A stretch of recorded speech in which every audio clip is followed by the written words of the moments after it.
कुछ क्लाइंट तो आपके पास आए एज ए सी एस, हम कल देखा था, तो हमने देखा कि आपके पास सी एस आपको बोल रहे कि यार हमारे पास जो है बहुत सारे कैपिटल है, कुछ लोग हैं, कंपनी अंदर एक एलएलपी और कौन कौन से टाइप ऑफ ऑर्गेनाइजेशन होती है बताना, तो हम उसमें करेंगे कौन सी तो हमने टाइप की ऑर्गेनाइजेशन पहले बहुत सारे फैक्टर्स जो है वो ध्यान में रखते हैं। कौन से फैक्टर्स ध्यान में बता सके कि आपके लिए फॉर्म ऑफ ऑर्गेनाइजेशन क्या है, बहुत सुटेबल रहेगी। चलो, तो जैसे कुछ फैक्टर्स हो गए, जैसे कैपिटल।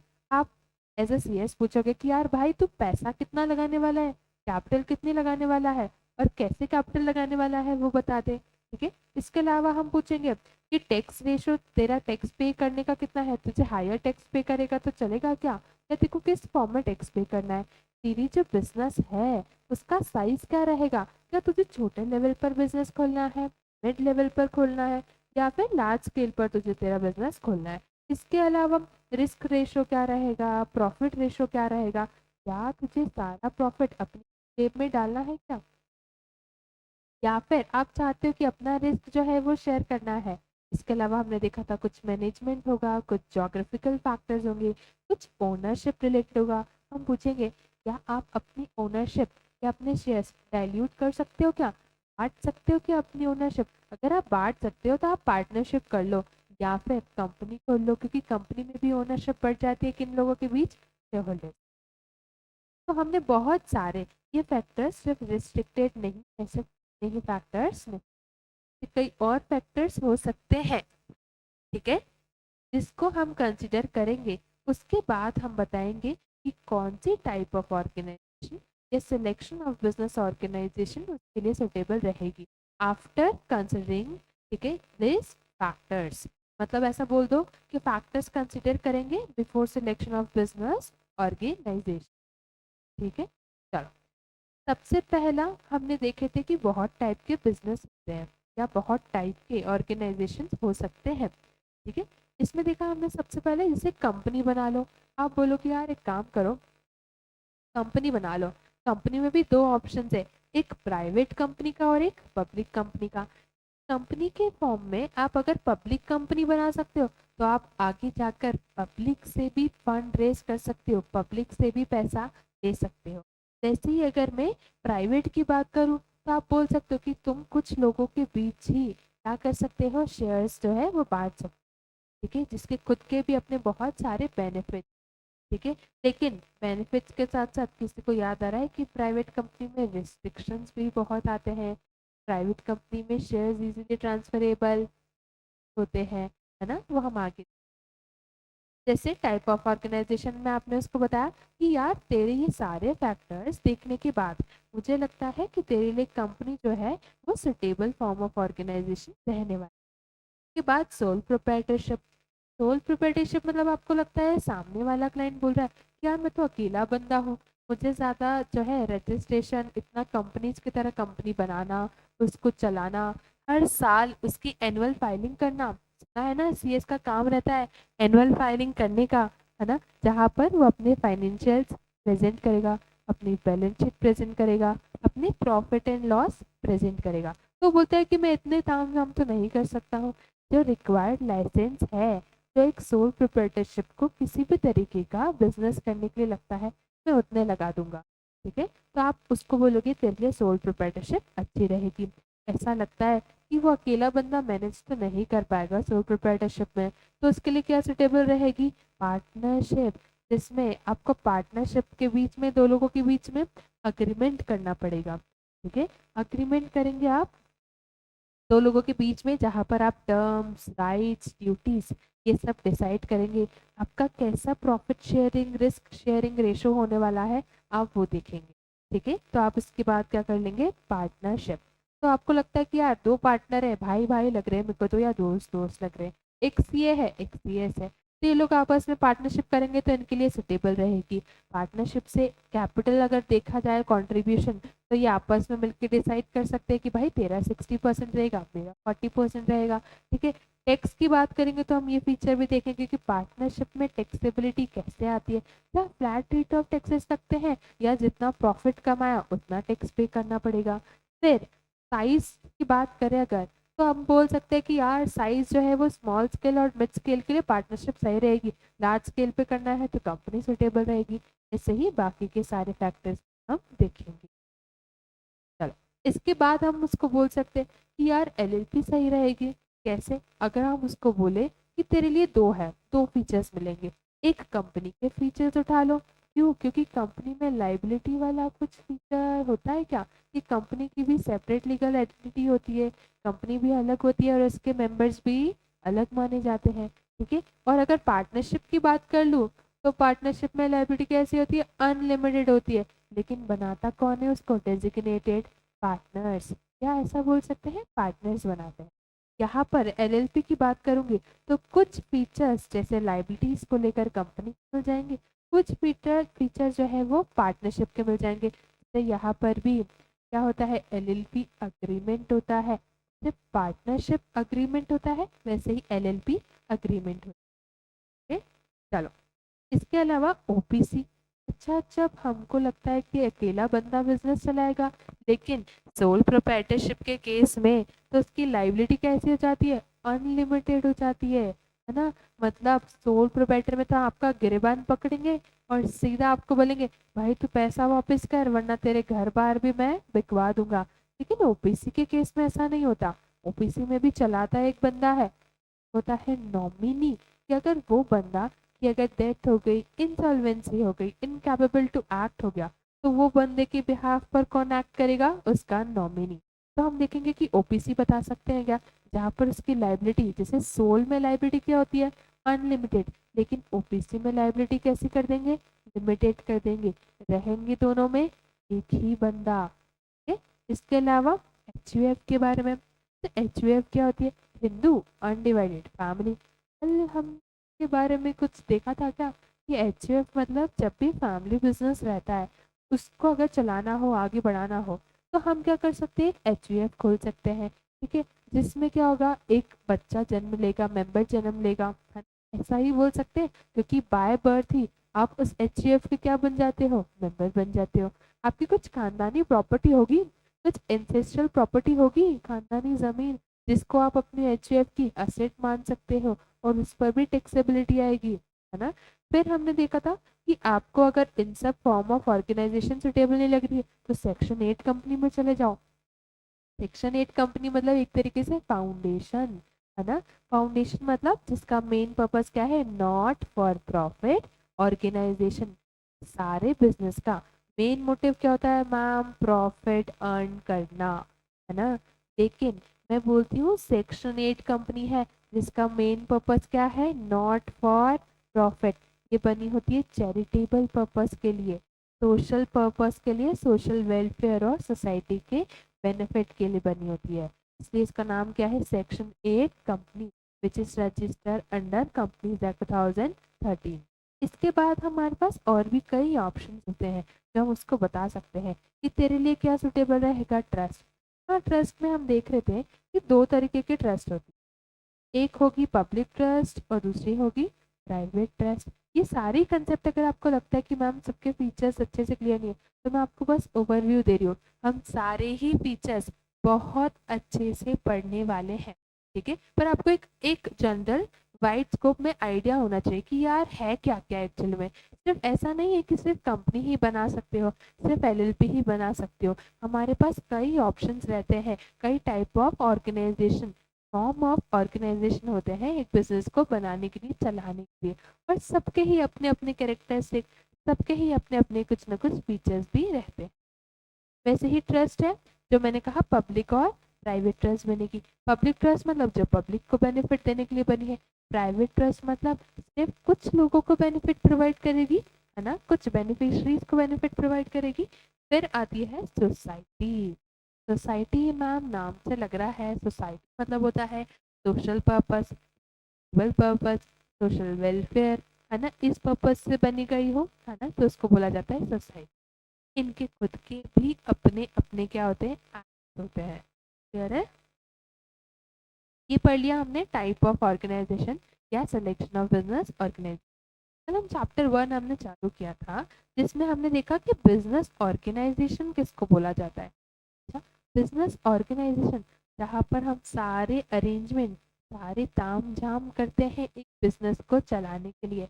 हम क्या इकट्ठा करते हैं, मैन, मटेरियल और मशीनरी, ताकि हम क्या चला पाए, बिजनेस चला पाए एफिशिएंटली और इफेक्टिवली, और उससे क्या कमाया जाए, पैसा, प्रॉफिट अर्न किया जाए। क्योंकि बिजनेस कर रहे हो तो मेन पर्पज ही क्या होना चाहिए, प्रॉफिट अर्निंग, है ना। चलो, तो एक बार उसकी डेफिनेशन देख लेना कि all necessary arrangement required to conduct a business in an optimised manner. Optimised manner मतलब सही तरीके से, इफेक्टिवली और एफिशिएंटली, ताकि हम उसका बेटर यूटिलाइजेशन ऑफ रिसोर्सेज कर पाए। It refers to all the steps that need to be undertaken for establishing and maintaining relationship between man, material and machinery to carry on the business efficiently for earning profit। ठीक है, इसके बाद types of organisation की अगर मैं बात करूँ तो हमने देखा था सोल प्रोप्राइटरशिप हो सकती है, पार्टनरशिप हो सकती है। हमने बातों ही बातों में, नोट्स में, बेस बनाने में बहुत सारी चीज़ें कवर कर ली। जैसे sole proprietorship, partnership, HUF, LLP जैसे सोसाइटी होती है, वैसे ही कोऑपरेटिव सोसाइटी होती है, सेक्शन 8 कंपनी, ओपीसी। और मैं कह दूँ ये है कंपनी के दो टाइप, एक हो गया पब्लिक और एक हो गया प्राइवेट। ठीक है, तो हमने ये देखा था सोल प्रोप्राइटरशिप के कुछ फीचर्स, फंक्शन। अभी मैंने कहा ना, सोल प्रोप्राइटरशिप मतलब वो बंदा जिसको ज़्यादा रजिस्ट्रेशन करवाने की, कंप्लाइंस करने की ज़रूरत नहीं है, लेकिन रिक्वायर्ड लाइसेंस जैसे गुमास्ता, फूड लाइसेंस, जो जो चाहिए एक बिजनेस को चलाने के लिए बस उतने ही रिक्वायर्ड है। इनको कंपनी बनाने की, कंपनी की फाइलिंग्स करने की कोई ज़रूरत नहीं होती।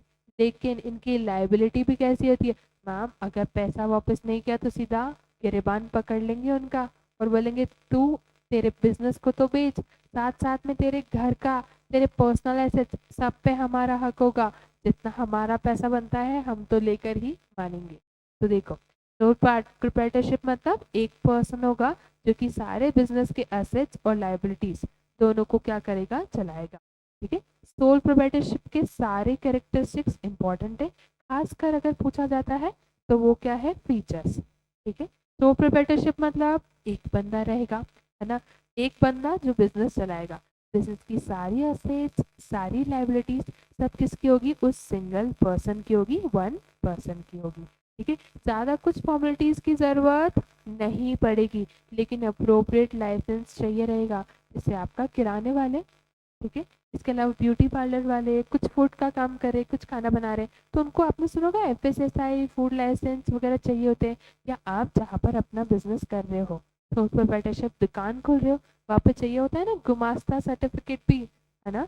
तो यही है कि सोल प्रोप्राइटरशिप में वैसे तो कोई लीगल फॉर्मेलिटीज की ज़रूरत नहीं है, आपको कंपनी की तरह रजिस्टर होने की ज़रूरत नहीं है, लेकिन आपको जो अप्रोप्रिएट लाइसेंस है वो चाहिए ही रहेंगे आपके बिजनेस को चलाने। एक ही बंदा है, वही बिजनेस चलाएगा। ठीक है, और सारे एसेट्स और लाइबिलिटीज भी उसी की रहेगी। The owners report income and losses from this business along with its personal income tax return. जो भी पैसा वो ओनर कमाएगा, ठीक है, चाहे उसको इनकम हो चाहे उसको लॉस हो, सब अगर टैक्स भरने की बात आएगी तो वो क्या करेगा, पर्सनल इनकम टैक्स रिटर्न के साथ भरेंगे। आप सबने सुना होगा आईटीआर के बारे में, यार मतलब वही ना, तो आप इनकम टैक्स रिटर्न्स आप भरते हो तो उनको बोल दिया है कि भाई देख, तेरी लायबिलिटी कैसी रहेगी, सोल अकेला इंसान है, तेरी लायबिलिटी ऐसी रहेगी अनलिमिटेड। अगर तूने पैसा नहीं दिया तो हम तेरे पर्सनल एसेट्स, तेरे घर बार भी ले लेंगे, ऐसा पकड़ के हम उसका गिरबान पकड़ेंगे। ठीक है, इसलिए उसकी लायबिलिटीज कैसी हो गई, अनलिमिटेड हो गई। चलाएगा कौन, बंदा चलाएगा। कोई ज़्यादा लीगल फॉर्मेलिटीज की ज़रूरत नहीं है, कंपनी की तरह रजिस्टर होने की ज़रूरत नहीं है, लेकिन अप्रोप्रिएट लाइसेंस जो इस बिजनेस को चलाने के लिए चाहिए, चाहे फूड पे हो चाहे क्लॉथिंग पे हो, वो लाइसेंस की ज़रूरत लगती है। ठीक है, और अगर टैक्स भरने की बात आई, ठीक है, तो उसकी पर्सनल इनकम के साथ ही हम उसके बिजनेस की इनकम जोड़ेंगे और फिर उसको उस पर टैक्स भरना पड़ेगा। ठीक है, फीचर्स देख लेना, अनलिमिटेड लाइबिलिटी, क्लियर है। सेपरेट एग्जिस्टेंस नहीं होता, क्योंकि सोचो सेपरेट एग्जिस्टेंस मतलब हम सोल प्रोप्राइटरशिप बिजनेस को अलग बिजनेस और जो बंदा चला रहा है उसको अलग बिजनेस नहीं मानते। हम मानते हैं कि वो एक ही है, तभी तो हम लाइबिलिटीज उसकी क्या कर देते हैं, अनलिमिटेड कर। ठीक है, इजी टू स्टार्ट, कोई सेपरेट रजिस्ट्रेशन रिक्वायर्ड नहीं है। जैसे कंपनी बनाऊंगी अगर मैं, तो मुझे सेपरेट रजिस्ट्रेशन लगेगा, है ना, मतलब मेरे पास आरओसी के पास जाऊंगी, मैं डी के पास जाऊंगी और फिर मुझे मेरी कंपनी को क्या करना पड़ेगा, पूरा रजिस्टर। सुना होगा ना, कंपनी भी इनकॉर्पोरेट करते हैं, कंपनी के भी कई सारे फॉर्म्स जाते हैं, है ना, जिससे कंपनी बनानी पड़ती है कि उसमें कौन डायरेक्टर्स होंगे, कौन शेयर होल्डर्स होंगे, कंपनी का मैनेजमेंट कैसा रहेगा, कंपनी में शेयर्स की वैल्यू क्या है, कंपनी में कैपिटल कितना है, ऐसे कई सारी बातें जब हम कंपनी बनाते हैं तो लगती है। लेकिन यहाँ पर ऐसा कुछ रजिस्ट्रेशन करने की ज़रूरत नहीं है।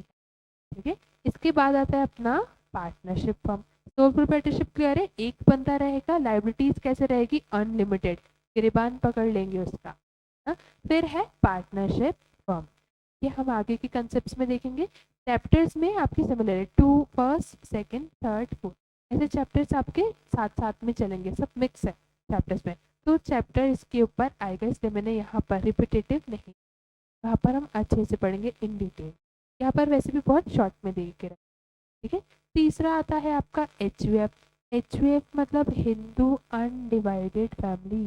नाम से ही क्लियर है, हिंदू अनडिवाइडेड, मतलब अभी भी डिवाइडेड है क्या, नहीं, साथ मिलके काम कर रहे हैं, एक फैमिली है। जैसे आपके पापा हो गए, बड़े पापा हो गए, चाचा हो गए, ठीक है, ये लोग आपस में मिलकर क्या कर सकते हैं, एक एच खोल सकते हैं, उनके भी बच्चे होंगे। ठीक है, तो एच एक तरीके की ऐसी फॉर्म ऑफ ऑर्गेनाइजेशन है, type of selection of organisation है, जहाँ पर एक फैमिली बिजनेस आप कर सकते हो। ठीक है, तो H can come together and form, मतलब एक फैमिली है जो साथ में आई है और उन्होंने क्या खोला है, H F is take separately from its members. मैंने कल बताया था कि एच जो होती है ना, उस पर अगर टैक्सेबिलिटी आती है तो उसको क्या करना पड़ता है, हम इनकम टैक्स के अकॉर्डिंग अलग मान लेते हैं। इससे पहले आप बेसिक फीचर समझना, एक अपन बेस से चल रहे हैं, कुछ ऐसा पढ़ नहीं रहे हैं हम, आराम से रिविजन करते हुए चलें। एच की अगर मैं बात करती हूँ, ठीक है, तो देखो कंपनी के केस में क्या होता है, आप सबने कंपनी के बारे में सुना होगा कि मैम कंपनी जो रहती है उसकी सेपरेट लीगल एग्जिस्टेंस होती है, सेपरेट लीगल एग्जिस्टेंस होती है। सेपरेट लीगल एग्जिस्टेंस मतलब जो व्यक्ति वो चला रहा है और जो कंपनी है वो दोनों अलग अलग व्यक्ति है लॉ की नज़र में। ठीक है, लेकिन हमने अभी सोल प्रोप्राइटरशिप में देखा कि नो सेपरेट लीगल एग्जिस्टेंस है, नो सेपरेट लीगल एग्जिस्टेंस, मतलब कंपनी के केस में तो हम अलग अलग व्यक्ति मानेंगे, कंपनी अलग, भाई मेंबर अलग है। ठीक है, लेकिन सोल प्रोप्राइटरशिप में हमने देखा कि वहाँ पे एक व्यक्ति है और वहाँ पे कोई सेपरेट लीगल एग्जिस्टेंस नहीं है, मतलब वहाँ पर जो व्यक्ति है और जो सोल प्रोप्राइटर है वो एक ही व्यक्ति माने गए हैं लॉ की नज़र में।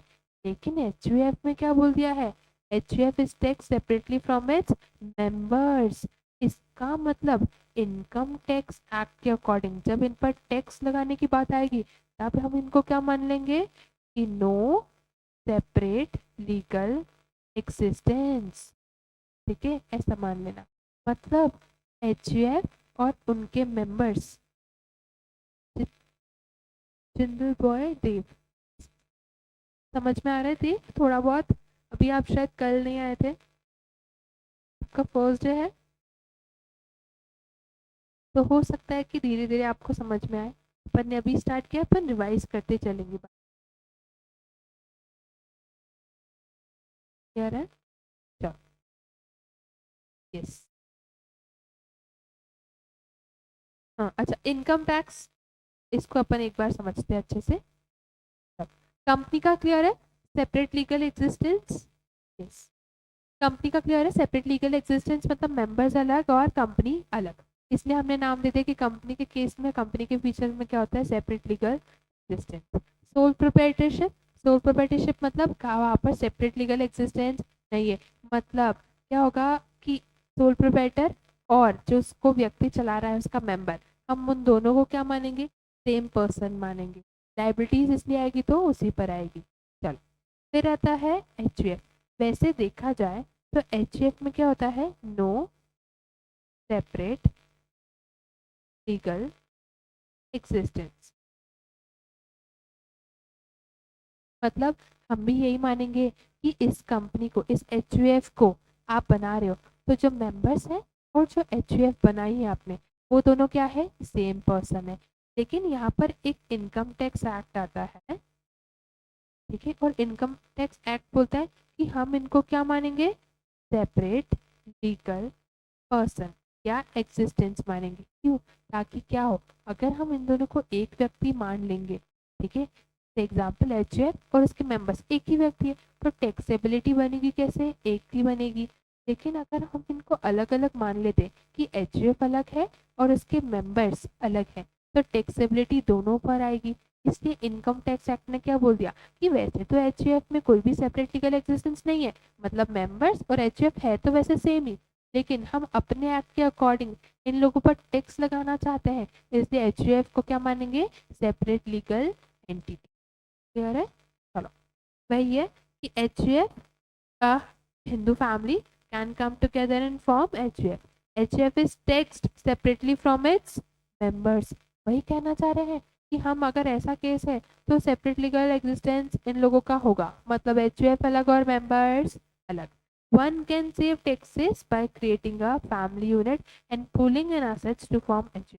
आज तक सुना होगा ना आपने कि यार बहुत सारे लोग होते हैं जो कंपनी बनाते हैं, एलएलपी बनाते हैं, पैसा बचाने के लिए, टैक्स सेव करने के लिए। तो प्रैक्टिकली होता क्या है, अगर मैं आपको कंसेप्ट बताऊं इसका कि कैसे ये लोग यूज करते हैं, कि टैक्स कैसे बचता है मैम, पैसा कैसे बचता है, आप तो वो बताओ। ठीक है, तो इसके लिए क्या करते हैं, जैसे मेंबर्स हैं, उन्होंने क्या बना दी, एक एचयूएफ।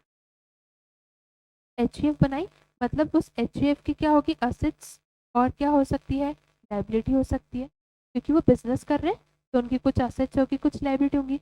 तो मेंबर्स क्या करते हैं, अपना पैसा क्या कर देते, इस असेट्स के फॉर्म में लगा देते हैं, ताकि इनका जो टैक्स का बर्डन रहेगा, जो इनको गवर्नमेंट को टैक्स पे करना है, वो क्या हो जाएगा, कम हो जाएगा। क्योंकि जितना पैसा आप कमाते हो उस पर आपको क्या पे करना पड़ता है, टैक्स पे करना पड़ता है।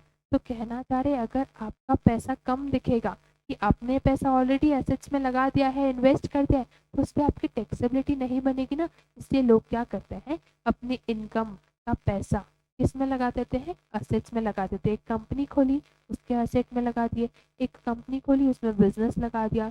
तो ऐसे करके उनका जो इनकम है वो तो कम दिखेगी, उनकी असेट्स तो कम दिखेगी, तो उन पर टैक्सेबिलिटी भी कम बनेगी। क्योंकि हमेशा आपने सुना होगा कि टैक्सेबिलिटी बनती है ना, तो आपकी स्लैब रेट्स के हिसाब से होती है, आपकी इनकम कि जितना ज़्यादा आप इनकम कमाते हो, slab rate, income tax rate उतने ही बढ़ते जाते हैं। तो अगर आपकी इनकम कम होगी तो टैक्स रेट भी कम हो जाएगा ना। इस वजह से लोग कंपनीज खोलते हैं, एचवीएफ खोलते हैं, एलएलपी खोलते हैं, ताकि अपना पैसा जो है वो उसमें लगा पाए और अपने इधर से टैक्सेबिलिटी कम आ पाए। क्लियर है? एक ये बेसिक चीज़ें होती है समझने की, अपन बेस पे चल रहे हैं, ठीक है। इसलिए यहाँ पर भी बोला है कि एक पर्सन टैक्स सेव कर सकता है कैसे, by creating a family unit. मतलब एचयूएफ बनाकर व्यक्ति क्या कर सकता है, टैक्स सेव कर, है ना, और अपने एसेट्स को क्या कर सकता है, पूलिंग करना, मतलब इकट्ठा करना, उसमें इन्वेस्ट करना, लगाना। HUF has its own pan और फाइल टैक्स रिटर्न। मैंने कल आपको एक सर्टिफिकेट ऑफ इनकॉर्पोरेशन बताया था। कंपनी जब भी बनती है तो उसका क्या आता है, एक सर्टिफिकेट आता है। कौन देता है सर्टिफिकेट, ये कंपनी बन चुकी है, आपने सुना होगा अपनी आरओसी, रजिस्ट्रार ऑफ कंपनीज, है ना, सुना है ना कि अपने ऊपर कंपनीज एक्ट में दो ही अथॉरिटीज का नाम अधिकतर आता है। एक आता है एमसीए का, मिनिस्ट्री ऑफ कॉर्पोरेट अफेयर्स, और एक आता है आरओसी का, रजिस्ट्रार ऑफ कंपनीज। जब भी कोई कंपनी बनती है, उसके रूल्स रेगुलेशन, जब भी कोई फाइलिंग होती है, हमको फॉर्म फाइल करना पड़ता है, किसी भी तरीके का काम होता है, तो हम वो किसको करते हैं, आरओसी को करते हैं। लेकिन एमसीए क्या है फिर मैम, आरओसी तो हमने सुना रजिस्ट्रार ऑफ कंपनीज है। कंपनी बनानी होगी तो हम आरओसी के पास चले जाएंगे, कंपनी को बंद करना रहा, आरओसी के पास चले जाएंगे, एलएलपी बनाने रही, आरओसी के पास चले जाएंगे। कोई भी फाइनेंशियल स्टेटमेंट फाइल करने रहे कंपनी के, हमने सुना ना कंपनी के बैलेंस शीट्स बनते हैं, profit and loss, cash flow, ये सब कुछ बनते हैं। कहीं तो फाइल करने पड़ते होंगे, किसको फाइल करने पड़ते हैं मैम, आर को फाइल करने पड़ते हैं। लेकिन कैसे फाइल करते हैं, आर के पास जाकर नहीं, एमसीए के थ्रू, ये मतलब मिनिस्ट्री ऑफ कॉर्पोरेट अफेयर्स के थ्रू। एक चीज मैं आपको बताती हूँ, जैसे सीए वालों के बारे में आपने सुना होगा कि सीए वाले रहते हैं, उनका पूरा काम किधर चलता है मैम, इनकम टैक्स पोर्टल पर। और सीएस का काम किधर चलता है, अपने एमसीए पोर्टल पर। अपन जो भी चीज पढ़ेंगे पूरा प्रैक्टिकली देखते हुए चलेंगे, ठीक है। मैं इसको कर देती हूँ यहाँ से।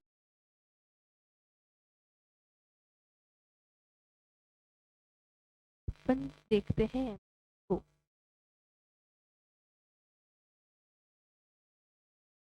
ये है अपना एमसीए पोर्टल, दिख रहा है, ministry of corporate affairs, government of India. जो भी चीज़ें होंगी सारी किधर होंगी, एमसीए पोर्टल पर। यहाँ पर अगर आप सिलेक्ट करेंगे तो बहुत सारी चीज़ें दिखेंगी, चाहे कंपनी की फाइलिंग दिखेगी, एलएलपी की फाइलिंग दिखेगी, डॉक्यूमेंट रिलेटेड सर्विसेज, बहुत सारी चीज़। डायरेक्टर्स के बारे में पता करना, किस कंपनी में कितनी ऑथराइज कैपिटल है, पेड अप कैपिटल है, सब कुछ निकल जाएगा।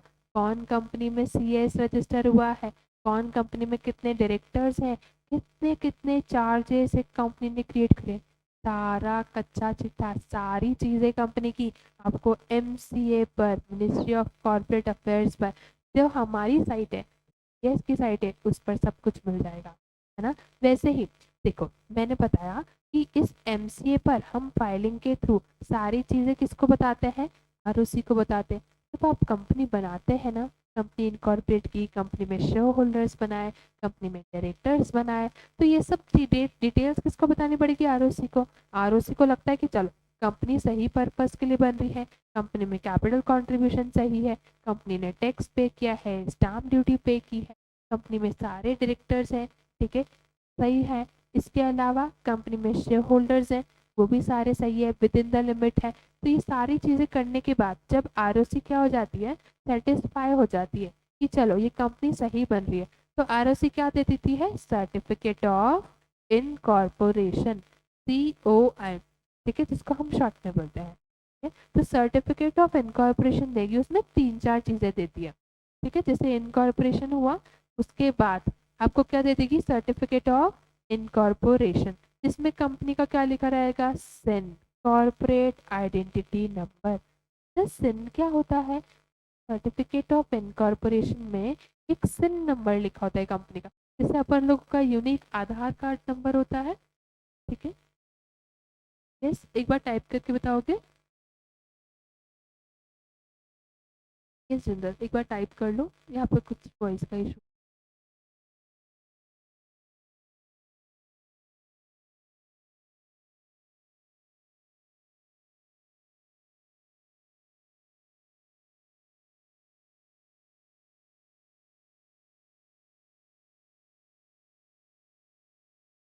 बोलिए, समझ में आ रहा है थोड़ा बहुत। देखो, लिंक बनेगी ना, आपको फिर से अपन पढ़ेंगे, मैंने कुछ चीज़ें देखी थी इसमें कल भी, आप टाइप करके बता दो, चैट बॉक्स ओपन कर, फिर आपको बता दूंगी मैं कल भी क्या पढ़ा था, डाउट है।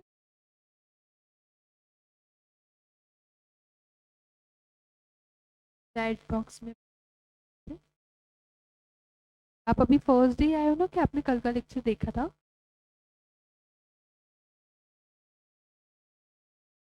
फर्स्ट है, कोई बात नहीं, आपके लिए क्विक और पढ़ा दूंगी, चिंता मत करो, ठीक है।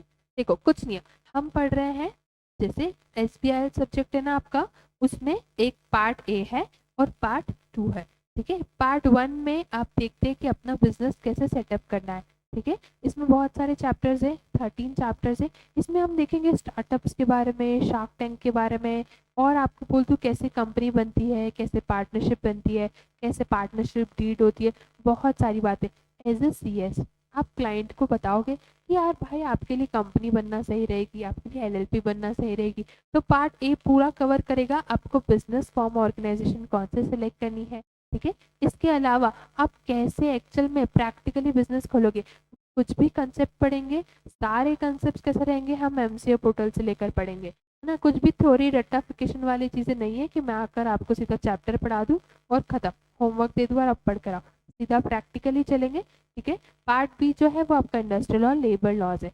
तो अब आपके 4 न्यू लेबर कोड्स आ चुके हैं अमेंडेड, उसके साथ अपन पढ़ने वाले। मैंने अभी तक बताया कि एज ए सी एस आपके पास कोई भी क्लाइंट आता है तो आप बहुत सारी चीज़ें जो है वो ध्यान में रखते हो। बहुत सारी चीज़ें मतलब मैम वो आपके पास आया तो आपसे वो पूछेगा यार मेरे को कंपनी खोलने की इच्छा है या एलएलपी, तो तू बता दे मेरे लिए क्या सही रहेगी। तो आप उससे बहुत सारी चीज़ें पूछेंगे, बहुत सारी चीज़ें फैक्टर्स पूछेंगे।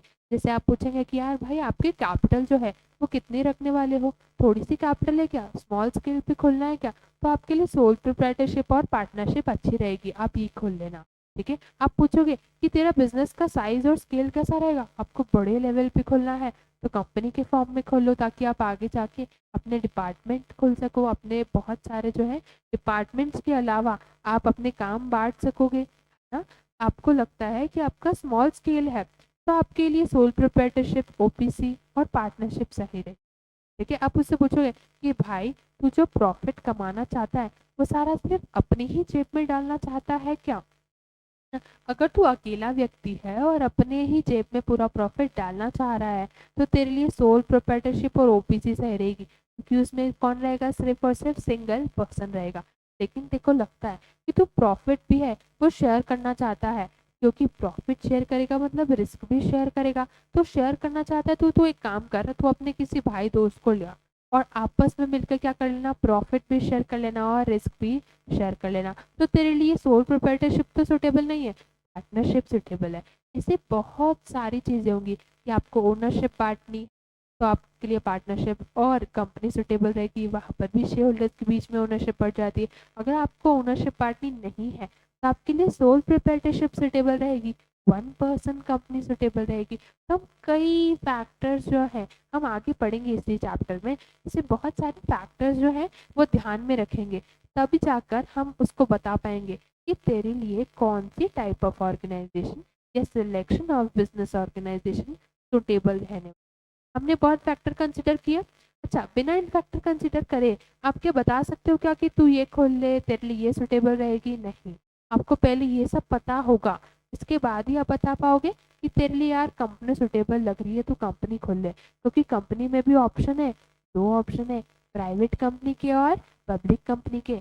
प्राइवेट कंपनी खोलेगा तो तू फिर शेयर्स एक से दूसरे व्यक्ति को इजीली ट्रांसफर नहीं कर पाएगा, लेकिन पब्लिक कंपनी खोलेगा तो शेयर ट्रांसफर कर पाएगा और पब्लिक से पैसा भी उठा पाएगा, आगे जाकर आईपीओ लेकर आ पाएगा, आईपीओ लेकर आ पाएगा। लेकिन प्राइवेट कंपनी में आईपीओ वाईपीओ नहीं लेकर आ सकता, ठीक है। तो हम उसको बहुत ऑप्शन देंगे, कंपनी का ऑप्शन देंगे कि यार कंपनी में ये सारे फीचर्स होते हैं। सोल प्रोप्राइटरशिप के बारे में बताएंगे, पार्टनरशिप के बारे में बताएंगे, एलएलपी के बारे में बताएंगे, है ना। एलएलपी के बारे में क्या बताएंगे कि एलएलपी कॉम्बिनेशन हो जाएगा भाई। देख, कंपनी में लाइबिलिटी कैसी होती है, लिमिटेड, मतलब कंपनी को अलग मानते हैं और मेंबर्स को अलग, इसलिए कंपनी की लाइबिलिटी लिमिटेड होती है कि जितने के शेयर्स उतने की लाइबिलिटी, है ना। तो कंपनी की लाइबिलिटी मिल जाएगी, पार्टनरशिप की तरह देखो डेजिग्नेटेड पार्टनर्स मिल जाएंगे, ठीक है, और अग्रीमेंट हो जाएगा आपके बीच में। तो अगर लगता है कि तेको दोनों के फीचर चाहिए तो तू एलएलपी खोल ले।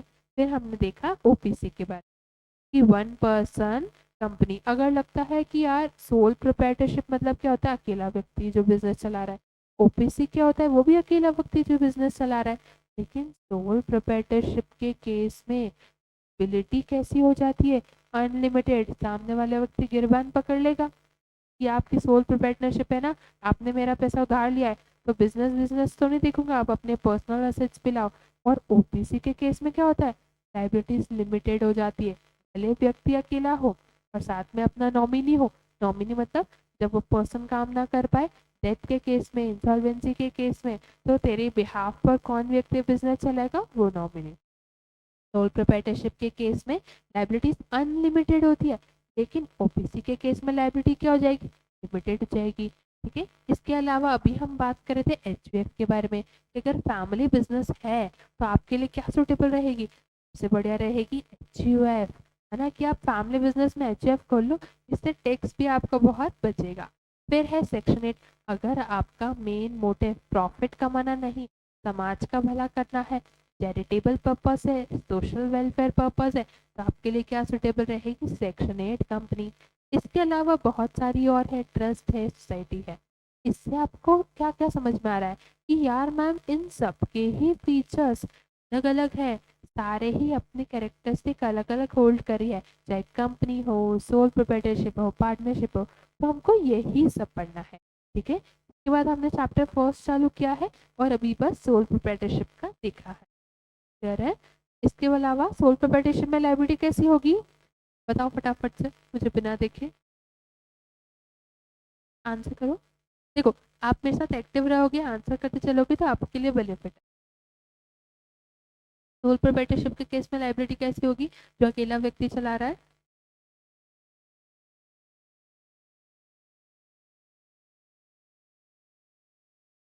बताओ बताओ। वहां पर लायबिलिटी कैसी होगी, अनलिमिटेड होगी। ठीक है, और ओपीसी के केस में लायबिलिटी क्या हो जाती है, लिमिटेड हो जाती है। क्लियर है? फिर हमने देखा एचजीएफ के बारे में, मतलब एक फैमिली जब चला रही है बिजनेस, एचजीएफ में, लेकिन फैमिली जब बिजनेस चला रही है, अभी हमने देखा कि वैसे तो एचजीएफ और उसके मेंबर्स दोनों का हम एक ही व्यक्ति मानते हैं कि मेंबर्स वही है और एचजीएफ दोनों सेम पर्सन है, लेकिन इनकम टैक्स एक्ट के हिसाब से हम एचजीएफ को क्या कर देते हैं, एक सेपरेट पर्सन मान लेते हैं, अलग पर्सन मान लेते हैं, ताकि इस पर क्या लगा सके, टैक्स लगा सके। चलो, तो जैसे HUF a Hindu family can come together and form HUF. HUF is tax separately from its members, है ना। One can save taxes by creating a family unit and pulling in assets to form a HUF. HUF has its own PAN and file tax return. अभी मैं आपको बता रही थी कि जब कंपनी बनाते हैं ना हम, किसके पास, आरओसी के पास। कहाँ से बनाते हैं, एमसीए पोर्टल के थ्रू बनाते हैं। ठीक है, तो जब हम कंपनी बनाते हैं ना, तो कंपनी का है सर्टिफिकेट ऑफ इनकॉर्पोरेशन, जिसमें कंपनी का एक यूनिक नंबर लिखा होता है, तो हम बोलते हैं सिन। क्या बोलते हैं, सिन, कॉर्पोरेट आइडेंटिटी नंबर। जैसे अपन लोगों का आधार पैन होता है, वैसे ही कंपनी का क्या होता है, सिन, जिससे कंपनी पहचानी जाती है, कंपनी की यूनिक आइडेंटिटी होती है। तो एक जब कंपनी बनती है तो उसका आता है सर्टिफिकेट ऑफ इनकॉर्पोरेशन, उसके साथ साथ कंपनी का आता है पेन। जैसे इंडिविजुअल का पैन कार्ड होता है, तो कंपनी का भी पैन कार्ड होता है क्या, कंपनी का भी क्या होता है, पेन होता है। जब कंपनी बनती है तो उसका यूनिक सिन के साथ साथ उसका क्या आता है, पेन आता है। और तीसरा क्या आता है कंपनी का, टेन। टेन मतलब टैक्स अकाउंट नंबर या टैक्स आइडेंटिफिकेशन नंबर, है ना, कि कंपनी जैसे टैक्स पे करेगी तो उसका भी क्या रहेगा, एक यूनिक नंबर रहेगा। तो कंपनी बनेगी तो कितनी चीजें आएगी, कंपनी का सर्टिफिकेट ऑफ इनकॉर्पोरेशन, इसमें क्या लिखा होगा, कंपनी का सिन लिखा होगा, और क्या आएगा, कंपनी का पेन, और क्या होगा, कंपनी का टेन। वैसे इन्होंने एचयूएफ के बारे में बोल दिया कि एचयूएफ का खुद का भी क्या होगा, पेन होगा, और खुद का भी क्या होगा, टेन होगा। क्लियर है? चलो, और एचयूएफ के क्या क्या फीचर्स, फंक्शन है, कैरेक्टरिस्टिक्स है। There should be at least 2 male members in the family to form HUF. Condition क्या बोल रही है एचयूएफ की, कि कम से कम 2 मेल व्यक्ति होने चाहिए, क्या फॉर्म करने के लिए है, एचयूएफ फॉर्म करने। ठीक है, और दिल्ली हाई कोर्ट ने केस में बताया 2023 में कि फीमेल भी अब क्या बन सकती है, कर्ता। कभी सुना है एचयूएफ के बारे में? ठीक है, एचयूएफ में कौन लोग होते हैं, एक होता है कर्ता, तो हम बोलते हैं जो कि ओनर रहता है, मतलब जो मैनेज करता है ना। जैसे कंपनी में एचयूएफ बनाई आपने, उस केस में एग्जाम्पल के तौर पर पापा, वो कौन हो गए, फैमिली बिजनेस को मैनेज करने वाले, चलाने वाले कर्ता। बाकी सारे कौन हो गए, को पार्टनर्स और मेंबर्स। तो उन्होंने बोल दिया वैसे तो 2 मेल मेंबर चाहिए आपको एचयूएफ बनाने के लिए, लेकिन केस लॉ आया और 2023 में बोला गया कि फीमेल भी क्या बन सकती है, ओनर, मैनेज कर सकती है एचयूएफ को, फीमेल भी क्या बन सकती है, कर्ता बन सकती है। हाँ? इसके अलावा क्या बोल दिया कि they should inherit the ancestral property. Ancestral property मतलब दानी प्रॉपर्टी, दानी जमीन, है ना। तो होता है ना एचयूएफ फैमिली बिजनेस बना रहे हैं तो उसकी एसेट्स में क्या होगी, अपनी खानदानी प्रॉपर्टी होगी, एचयूएफ होगी। ठीक है, उसकी एचयूएफ में एसेट्स की साइज क्या होगी, एंसेस्ट्रल प्रॉपर्टी। तो दादा परदादा इन लोगों की जमीन जायदाद होगी, घर बार होंगे, है ना, वही हमारी एचयूएफ की क्या बन जाएगी, प्रॉपर्टी बन जाएगी, एसेट साइड। ठीक है, all of the members enjoy this property and have equal share in that property। सारे members हो जाएंगे उस फैमिली में जितने भी लोग हैं, ठीक है, और सबका हिस्सा कैसा रहेगा, इक्वल शेयर रहेगा, एक करता रहेगा और बाकी सारे कौन रहेंगे, members. Correct. Any child taking birth in that family becomes member of UF.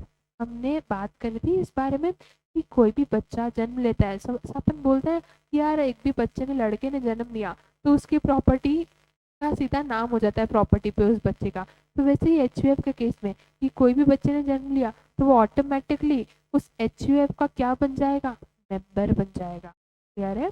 इसके अलावा there is no requirement for an agreement, वो बाय बर्थ ही बन जाएगा मेंबर्स। कोई अलग से कोई भी फैमिली का मेंबर है उसको अग्रीमेंट नहीं लगेगा एचयूएफ का मेंबर बनने के लिए, वो ऑटोमेटिकली क्या बना रहता है, उसका मेंबर। क्लियर है, मतलब बिना अग्रीमेंट बाय टेकिंग बर्थ ही वो क्या बन सकता है, मेंबर। दो चीजें होती है, समझना इस बात को। एक जो होता है चाइल्ड टेकिंग बर्थ, चाइल्ड अगर वो जन्म ले रहा है, ठीक है, तो वो उस फैमिली का क्या बन जाएगा, मेंबर। दूसरा, अगर कोई मेल मेंबर है और उसने क्या की है, मैरिज, तो उसकी वाइफ भी क्या हो जाएगी, मेंबर हो जाएगी। क्लियर है। तो मेंबर कौन बन सकता है, एक चाइल्ड टेकिंग बर्थ और दूसरा मेल मेंबर की मैरिज से जो भी स्पाउस का। ठीक है, चल आई है, क्या बोल रहे हो, ठीक है। चल फिर एचयूएफ के बारे में आप इतना समझना, अगर लिखने के लिए आता है तो आप लिख पाओ कि एचयूएफ मतलब क्या होता है, एक ऐसी हिंदू फैमिली जो साथ मिलकर क्या कर रही है, बिजनेस कर रही है, एचयूएफ ओपन कर रही है। एचयूएफ का खुद का क्या होता है, पैन और कैन होता है। दो मेल मेंबर चाहिए होते हैं एचयूएफ बनाने के लिए, ठीक है। और अब डिसीजन आ गया है कि फीमेल भी क्या हो सकती है, कर्ता हो सकती है। इसके अलावा कुछ उनकी क्या होगी, एंसेस्ट्रल प्रॉपर्टी, खानदानी जमीन, है ना। और सारे मेंबर्स का कैसा शेयर होगा, इक्वल शेयर होगा।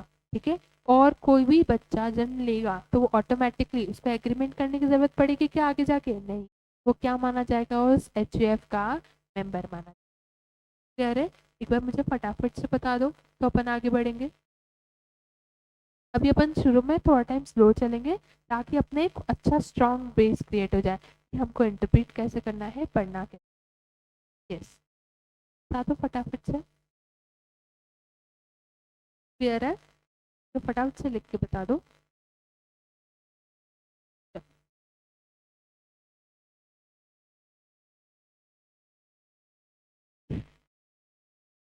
तो नहीं रहे, सुन भी रहे हो, सोना नहीं, वो आगे पढ़ना है और सीएस बनना है। ठीक है, तो शुरू से ही कंसिस्टेंसी मेंटेन करते हुए चलना है। चलो, फिर है एलएलपी, ये भी हम आगे देखेंगे। एलएलपी पर तो आपको पूरा चैप्टर ही बना है, चैप्टर 3। ठीक है, तो हम उसमें पढ़ेंगे पूरा एलएलपी के बारे में। फिर है कोऑपरेटिव सोसाइटी। कोऑपरेटिव सोसाइटी जब भी मन में आए सबसे पहले दो ही बातें आनी चाहिए। एक, कोऑपरेटिव सोसाइटी बनी है अपने ही मेंबर्स के लिए, उन्हीं को बेनिफिट प्रोवाइड करने के लिए। बनाते कौन है, मेंबर्स, ठीक है, जिनका सेम कॉमन गोल होता है, और बेनिफिट भी किसको मिलता है, उन्हीं के मेंबर्स को मिलता है। पढ़ते हैं एक बार, ठीक है। चल, अ कोऑपरेटिव ऑर्गेनाइजेशन कुछ लोग मिलकर बनाते हैं, ठीक है, जिनका क्या रहेगा, वॉलंटरी जॉइंट टुगेदर इकोनॉमिक, या मैं बोल दूं उनका क्या रहेगा, म्यूचुअल कॉमन गोल। एक ऑब्जेक्टिव रहेगा, एक एम रहेगा, सबका एक ही एम रहेगा।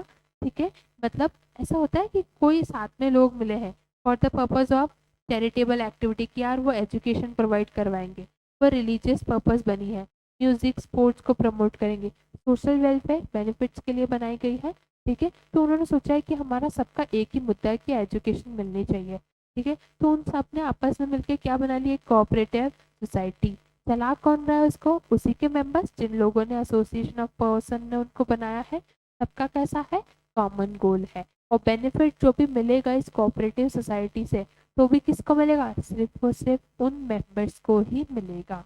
ठीक है, तो cooperative organisation is association of person usually a limited means who have voluntary joined together, साथ में मिले हैं, to achieve a common economic goal and through the formation of a democratically controlled organization, साथ मिलकर सब लोग कंट्रोल कर रहे हैं और making equitable distribution to the capital required and accepting a fair share of risk and benefit and हम क्या पढ़ा दिया इतना कुछ?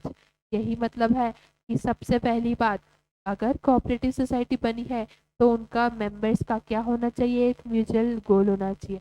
सब लोग कुछ ना कुछ पैसा लगाएंगे इस कोऑपरेटिव सोसाइटी में, तो कैसे पैसा लगाएंगे? उनका कंट्रीब्यूशन डिस्ट्रीब्यूशन कैसा होगा?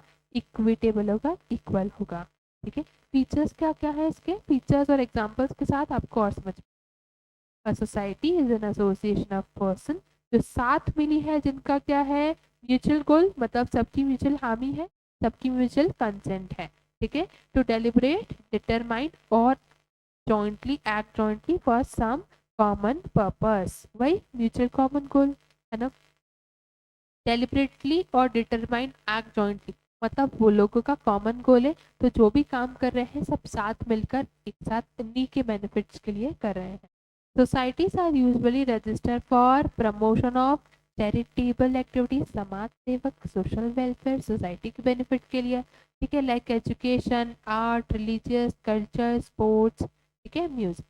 ये कोऑपरेटिव सोसाइटी पर भी आपको आगे बहुत इन डिटेल है, तो अभी सिर्फ एक छोटा सा समझना कि कोऑपरेटिव सोसाइटी जिसमें दो ही बात, एक म्यूचुअल कॉमन गोल होगा, एक पर्पस के लिए बनाई गई है, सब लोग जिनका सेम पर्पस होगा वो आपस में मिलेंगे, वो कोऑपरेटिव सोसाइटी बनाएंगे, जिससे वो क्या करेंगे? भला करेंगे। समाज का भला बोल दो या ये बोल दो कि बेनिफिट जो भी मिलेगा वो जिन लोगों ने बनाई है उन्हीं के ही मेंबर्स को बेनिफिट भी मिलता है। इतना काफी है। अपन को इन डिटेल बहुत कुछ है, इसके फीचर्स, इसका कंपोजिशन, क्या क्या कर सकती है, क्या क्या नहीं कर सकती, या रजिस्टर कहाँ पर होती है, सारी चीजें। हमें बस फर्स्ट चैप्टर में एक ओवरव्यू दिया उन्होंने कि इतने फॉर्म ऑफ ऑर्गेनाइजेशन हो सकती है।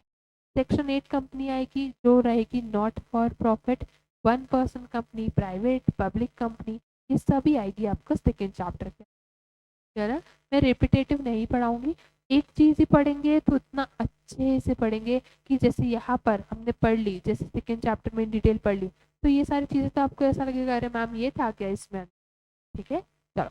सिलेक्शन ऑफ बिजनेस ऑर्गेनाइजेशन, अगर ऊपर देखें तो हमने पढ़ी है टाइप्स और फॉर्म ऑफ ऑर्गेनाइजेशन, जहाँ पर अभी हमने देखा इसके बारे में, एचयूएफ के बारे में देख लिया। ठीक है, कंपनी तो आपको पता ही है, प्राइवेट पब्लिक कंपनी होती है। अभी हमने सोल प्रोप्राइटरशिप के बारे में देख लिया, सेक्शन 8 कंपनी का भी रेफरेंस आया। तो ये सारी टाइप की कंपनी के कैरेक्टरिस्टिक पढ़ने हैं। लेकिन मैंने कहा था ना, जब भी आप टाइप ऑफ ऑर्गेनाइजेशन या सिलेक्शन ऑफ बिजनेस ऑर्गेनाइजेशन बताओगे किसी को कि आपके लिए ये सुटेबल रहेगी, तो कुछ फैक्टर्स ध्यान में रखने पड़ेंगे कि यार आपके बिजनेस का साइज क्या रहेगा, आपके बिजनेस का प्रॉफिट क्या रहेगा। तो अब हम कुछ type of form of organisation पढ़ने के बाद हम ये देख रहे हैं कि क्या क्या फैक्टर्स आप कंसीडर करोगे किसी भी ऑर्गेनाइजेशन को चूज करने से पहले। First, nature of business activity, किस तरीके का आपका बिजनेस है। आप ट्रेडिंग का काम करते हो, आप कोई फर्म ब्रोकरेज हो, आप लार्ज चेन स्टोर्स हो। ठीक है। सेकेंड, स्केल ऑफ ऑपरेशन, मतलब क्या स्मॉल स्केल पे खोल रहे हो, लार्ज स्केल पे खोल रहे हो, मिड स्केल पे खोल रहे हो, वो बता दो आप। फिर कैपिटल रिक्वायरमेंट्स, मैनेजेरियल एबिलिटी, ठीक है, डिग्री ऑफ कंट्रोल और मैनेजमेंट, ऐसे कई सारे जो हमने ऊपर पढ़ लिए कि ये चीज़ें ध्यान में रखेंगे, इस हिसाब से हम देखेंगे। जैसे for example degree of control और मैनेजमेंट, मतलब आप ये देखोगे कि यार कितना कंट्रोल है। अगर आपको सोल प्रोप्राइटरशिप में अगर किसी बिजनेस का कुछ डिसीजन लेना रहा तो कौन लेगा? आप अकेले व्यक्ति हो, तो सोल कंप्लीट ओनरशिप या कंप्लीट कंट्रोल भी किसका रहेगा? आपका रहेगा। लेकिन पार्टनरशिप के केस में क्या हो जाता है, शेयर हो जाता है, आधा आपका कंट्रोल रहेगा, आधा आपके पार्टनर का कंट्रोल रहेगा। कंपनी के केसेस में तो अलग ही होता है, ओनर्स के हाथ में पूरा कंट्रोल रहता है और बोर्ड ऑफ डायरेक्टर क्या करते हैं, उसको मैनेज करते हैं। तो हम देखेंगे कि सारे फॉर्म ऑफ ऑर्गेनाइजेशन जो हमने देखी उनके फैक्टर्स क्या क्या कंसिडर करना है। क्लियर है, ये हम कल के लेक्चर में कंटिन्यू करें। थोड़ा बहुत समझ में आया? पढ़ के आ रहे हैं हम, कौन सी फॉर्म सिलेक्ट करनी पड़ेगी। क्लियर है, चलो इसको कल अपन कंटिन्यू